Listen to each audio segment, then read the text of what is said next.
Hello' welcome back to my YouTube channel. আজি মই আপোনালোকৰ ওচৰলৈ এটা আচাৰৰ ৰেচিপি লৈ আহিছোঁ আৰু আচাৰ খাই যিহেতু মই বহুত বেছি ভাল পাওঁ আৰু আজিৰ যিটো আচাৰৰ ৰেচিপি লৈ আহিছোঁ সেইটো আচাৰ খাই মই আৰু বহুত বেছি ভাল পাওঁ। সৰুৰে পৰা এইটো আচাৰৰ প্ৰতি মোৰ বহুত বেছি ভাল পাওঁ, গতিকে ভাবিলোঁ সেইটো আচাৰ মই আজি আপোনালোকৰ লগত শ্বেয়াৰ কৰোঁ। আগতেও মই বনাইছোঁ কিন্তু আপোনালোকৰ লগত শ্বেয়াৰ কৰা নাই।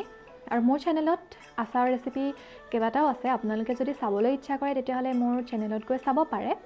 আৰু আজিৰ যিটো আচাৰৰ ৰেচিপি কেঁচা জলকীয়া আৰু সৰিয়হ দি বনোৱা আচাৰটো, সেইটো আচাৰ আপোনালোকে অতি সহজতে অতি কম সময়তে বনাব পাৰে আৰু বনাই লগালগ খাব পাৰে, তেতিয়াও খাবলৈ ভাল হয়। কিন্তু আচলতে আচাৰবিলাক যিমানেই পুৰণি হৈ গৈ থাকে আচাৰৰ টেষ্টটো সিমানেই বাঢ়ি বাঢ়ি গৈ থাকে আৰু যিমানে ৰ'দত দিয়ে সিমানে আচাৰৰ টেষ্টটো আৰু দুগুণ বেছি বাঢ়ি যায়। গতিকে বোলক দেৰি নকৰি আজি ভিডিঅ'টো আৰম্ভ কৰোঁ। আৰু কোনোবা যদি মোৰ চেনেলত নতুনকৈ আহিছে তেতিয়াহ'লে মোৰ চেনেলটো ছাবস্ক্ৰাইব কৰি দিব আৰু কাষৰ যিটো বেল আইকন আছে সেইটো প্ৰেছ কৰি অল কৰি দিব। তেতিয়াহ'লে বোলক আজি আচাৰ ৰেচিপিটো লৈ আমি আগবাঢ়োঁ আৰু মই আপোনালোকক দেখাওঁ কেনেকৈ মই আচাৰ ৰেচিপিটো বনালোঁ। তেতিয়াহ'লে বোলক আজি ভিডিঅ'টো আৰম্ভ কৰোঁ। এয়া মই জলকীয়া লৈছোঁ, কেঁচা জলকীয়া, আৰু এইখিনি মই ধুনীয়াকৈ ধুই লৈছোঁ, ধুই ভালকৈ মচি লৈছোঁ আৰু তাৰ পাছত এখন কেঁচিৰ সহায়ত সৰু সৰুকৈ কাটি ল'ম। আৰু মছলাৰ কাৰণে মই লৈছোঁ সৰিয়হ, বগা সৰিয়হ লৈছোঁ কেইটামান, জিৰা, গোটা জিৰা কেইটামান, আৰু চফ লৈছোঁ, আৰু মেথিও ল'ব পাৰে আপোনালোকে, আৰু পাঁচফোৰণ ল'ব পাৰে, কিন্তু মই তিনিটাই লৈছোঁ। আৰু এইখিনি ভালকৈ ৰোষ্ট কৰি মই গ্ৰাইণ্ডাৰত গ্ৰাইণ্ড কৰি ল'ম। তাৰ পাছত জলকীয়াখিনি এখন কেঁচিৰ সহায়ত মই কাটি ল'ম। আপোনালোকৰ যিমানটো চাইজত কাটিবলৈ ইচ্ছা হয় সিমানটো চাইজতে কাটি ল'ব। মই এনেকৈ কাটি লৈছোঁ, ঠাৰিটো দিব নালাগে, ঠাৰিটো থৈ দিছোঁ। আৰু ঠাৰিটোত ধৰি এনেকৈ আৰামত কাটিব পাৰি জলকীয়া, তেতিয়া নুপুৰে।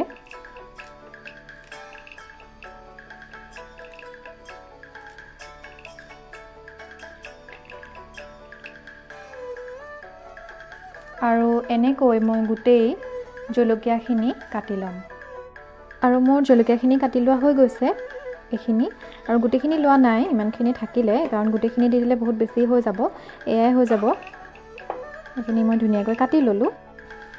তাৰপাছত এখন কেৰাহী লৈ লৈছোঁ আৰু কেৰাহীখন যেতিয়া গৰম হ'ব তেতিয়া মই যিখিনি সৰিয়হ, তাৰপাছত চফ আৰু জিৰা লৈছিলোঁ সেইখিনি গোটেইখিনি দি দিম ইয়াত। আৰু এইখিনি একেবাৰে কম জুইত ধুনীয়াকৈ ৰোষ্ট কৰি ল'ম। আচলতে এইখিনি ইয়াৰ যিটো মইশ্চাৰ অৰ্থাৎ সেমেকা গুণ, সেই সেমেকাটো নাইকিয়া কৰিবৰ কাৰণেহে এইখিনি ৰোষ্ট কৰি লোৱা হয়। আৰু এইখিনি পিচি দিলে বহুত ধুনীয়া এটা গোন্ধ আহে, আৰু এইখিনি দিলেহে আচাৰটো খাবলৈ বেছি টেষ্টি হয়। এইখিনি মই অকণমান সেমেকা ভাৱটো যোৱালৈ এনেকৈ ৰোষ্ট কৰি লৈছোঁ।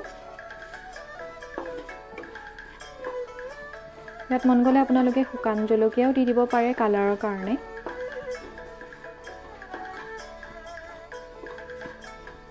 তাৰপাছত ধনিয়া গুটি দিব পাৰে, গোটা ধনিয়া, মেথি দিব পাৰে, পাঁচফোৰণ দিব পাৰে।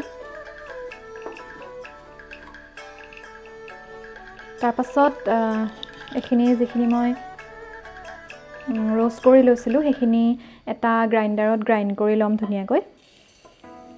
একেবাৰে মিহিকৈ গ্ৰাইণ্ড নকৰিলেও হয়, অকণমান গোটাকৈ থাকিলেও ভালেই লাগে তেতিয়া আচাৰটো। এইখিনি মই ধুনীয়াকৈ গ্ৰাইণ্ড কৰি ল'ম। এয়া চাওক, মছলাখিনি ধুনীয়াকৈ মই গ্ৰাইণ্ড কৰি ল'লোঁ, আৰু বিশ্বাস কৰোঁ ইয়াৰ পৰা এটা বহুত ধুনীয়া গোন্ধ ওলাই আহিছে। আচলতে আচাৰটোৰ টেষ্টটো এই মছলাখিনিৰ পৰাই আহে, গতিকে এইটো স্কিপ নকৰিব আপোনালোকে। বহুত ধুনীয়া গোন্ধ এটা ওলাই আহিছে ইয়াৰ পৰা। তাৰপাছত এখন কেৰাহী লৈছোঁ, আৰু কেৰাহীখন যেতিয়া গৰম হ'ব তেতিয়া তাত মই মিঠাতেল এড কৰিম আচাৰৰ কাৰণে। ইমানেই হৈ যাব।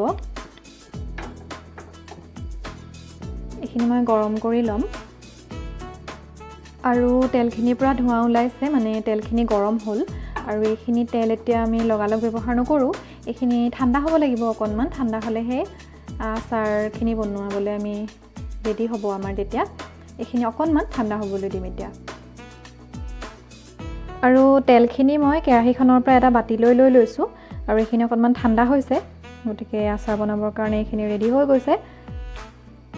এতিয়া মই ইয়াত তেল এড কৰিম তেল গোটেইখিনি নিদিওঁ প্ৰথমতে ইমানমান দি চাওঁ তাৰপিছত দৰকাৰ হ'লে আকৌ দিম কাৰণ বেছি তেল হ'লেও বেয়া হ'ব জোখত দিম তেলটো তাৰপাছত যিখিনি মছলা আছিলে এই মছলাখিনি দি দিম মছলাখিনিও গোটেইখিনি দি নিদিওঁ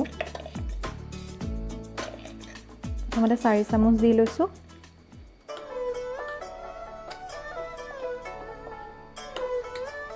ধুনীয়াকৈ মিক্স কৰি দিম এতিয়া আৰু বিশ্বাস কৰক ইয়াৰ পৰা এটা বহুত ধুনীয়া গোন্ধ ওলাই আহিছে মছলাখিনি দিয়াৰ পাছত আৰু আপোনালোকে যদি কেঁচা মিঠাতেলৰ গোন্ধটো ভাল পায় তেতিয়াহ'লে মিঠাতেলটো গৰম নকৰিলেও এনেকৈও কেঁচাকৈও দি দিব পাৰে মই কিন্তু গৰম কৰি লৈছোঁ তেল আৰু অকণমান দিম মই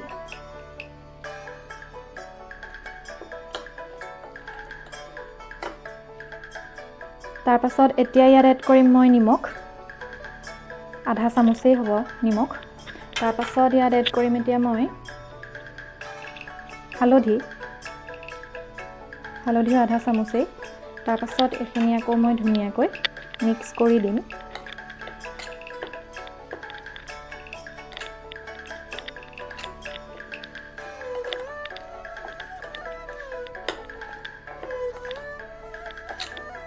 ভালকৈ মিক্স কৰি দিব যাতে মছলাখিনি তাৰপাছত নিমখ হালধি এই সকলোখিনি যাতে জলকীয়াখিনি গাত লাগি যায় তাৰপাছত এতিয়া একেবাৰে শেষত এড কৰিম এইটো ভিনেগাৰ আৰু ভিনেগাৰ মই অকণমান এড কৰিম প্ৰায় 2 চামুচেই হ'ব 2 চামুচৰ সমান আৰু ভিনেগাৰখিনি দিছোঁ আচলতে ষ্ট'ৰ কৰি ৰাখিবৰ কাৰণে বহুত দিনলৈ ভাল হৈ থাকিব তেতিয়া আৰু আপোনালোকৰ যদি ভিনেগাৰ দিবলৈ মন নাই তেতিয়াহ'লে নেমুৰ ৰসো দি দিব পাৰে নেমুৰ ৰসটোৱেও ভিনেগাৰৰ কামেই কৰিব বহুত দিনলৈ ভাল হৈ থাকিব আচাৰখিনি ষ্ট'ৰ কৰি ৰাখিব পাৰিব আৰু আচাৰখিনিৰ বহুত এটা ধুনীয়া গোন্ধ ওলাই আহিছে ইয়াৰ পৰা আমাৰ আচাৰ ৰেডি হৈ গ'ল এইখিনি ইনষ্টেণ্টলি খাব পাৰে লগালগ খাব পাৰে আৰু আচলতে এইখিনি ৰ'দত দি থাকিলেহে ভাল হয় 2-3 দিনমানৰ পাছত খাবলৈ আৰু ভাল হ'ব লগালগ খালেও কিন্তু বেয়া নালাগে ভালেই লাগে আৰু এইখিনি আমাৰ কেঁচা জলকীয়াৰ আচাৰ ৰেডি হৈ গ'ল খাবলৈ বহুত টেষ্টি হয় এইখিনি ৰুটিৰ লগত পুৰিৰ লগত ভাতৰ লগত বা পৰাঠা যিকোনো লগত খাব পাৰে খাবলৈ বহুত টেষ্টি আৰু বনাবলৈও একেবাৰে সহজ আপোনালোকেও এবাৰ বনাব আৰু নিশ্চয়কৈ ভাল পাব আপোনালোকে এবাৰ ট্ৰাই কৰিব আৰু যিসকলেতো বনাব জানে তেওঁলোকেতো খাই পাইছে গতিকে যিসকলে বনোৱা নাই তেওঁলোকে এবাৰ ট্ৰাই কৰিব আৰু আচাৰখিনি যিমানে ৰ'দত দিব সিমানে আচাৰখিনি টেষ্টটো বাঢ়ি যাব গতিকে আচাৰখিনি ৰ'দত দিব ৰ'দত দিলেহে ভাল হয় খাবলৈ আৰু আজিৰ এই আচাৰ ৰেচিপিটো চাই যদি ভাল পালে তেতিয়াহ'লে এটা লাইক কৰিব কমেণ্ট কৰিব আৰু কোনোবা যদি মোৰ চেনেলত নতুনকৈ আহিছে তেতিয়াহ'লে মোৰ চেনেলটো ছাবস্ক্ৰাইব কৰি দিব আৰু আপোনালোকক লগ পাম অন্য এটা ভিডিঅ'ৰ সৈতে আজিৰ ভিডিঅ'টো চোৱাৰ কাৰণে বহুত বহুত ধন্যবাদ